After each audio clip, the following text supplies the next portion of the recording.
Bien-aimés dans les Seigneurs, shalom dans vos maisons.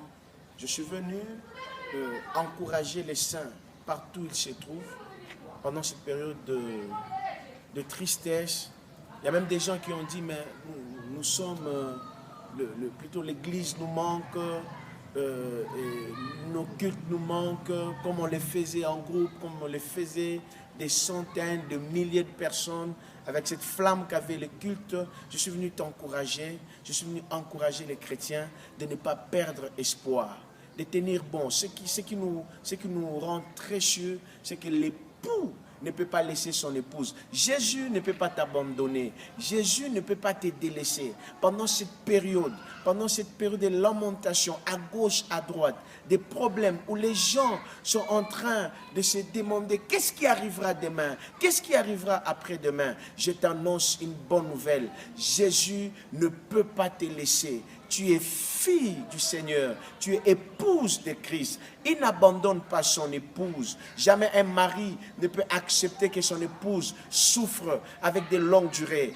Durant le moment que l'Église est sur la terre, Dieu est en train d'écourter cette pandémie afin que nous revenions dans nos prières normales pour nous préparer et être prêts pour l'enlèvement. Il y a des gens qui se posent la question avec des confinements à gauche, avec des confinements à droite. Qu'est-ce que nous allons manger? Qu'est-ce que nous allons boire? On n'a pas d'argent. La crise économique a commencé. La Bible nous dit de ne pas appeler conjuration ce que le monde appelle conjuration. Nous avons un époux responsable. Nous avons un Dieu capable. Il dit ne vous souciez pas de quoi vous allez manger, de quoi vous allez vous vêtir. Si les oiseaux du ciel qui ne sèment ni ne moissonnent, lui prend soin des oiseaux du ciel, il leur donne le repas. À combien plus forte raison aux fils et aux enfants du royaume?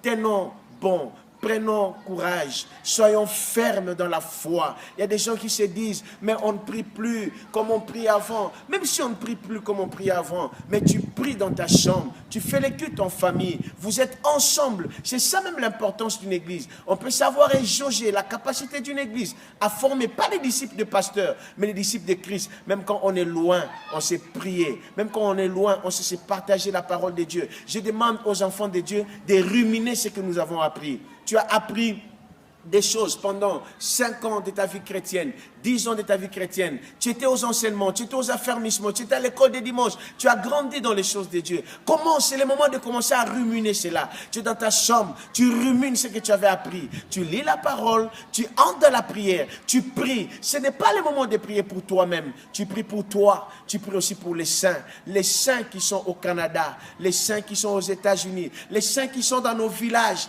les saints qui sont au Nigeria, en France, à Kinshasa, à Lubumbashi, les saints qui s'y trouvent, dans les villages, les coins les plus reculés, tu pries pour eux. Je crois que ce que tu as appris dans la vie chrétienne pendant autant d'années est plus fort. C'est le temps de les ruminer, de les remonter. Une bonne nouvelle, c'est que Jésus ne peut pas laisser son épouse. Je répète ceci, Jésus ne peut pas te laisser, Jésus ne peut pas t'abandonner. Il y en a des gens qui ont des sentiments de suicide. Quelqu'un veut même se suicider. Il dit c'est fini. Tu as un frère qui est touché par la pandémie, tu as une soeur qui est touchée par une maladie, tu ne sais quoi faire.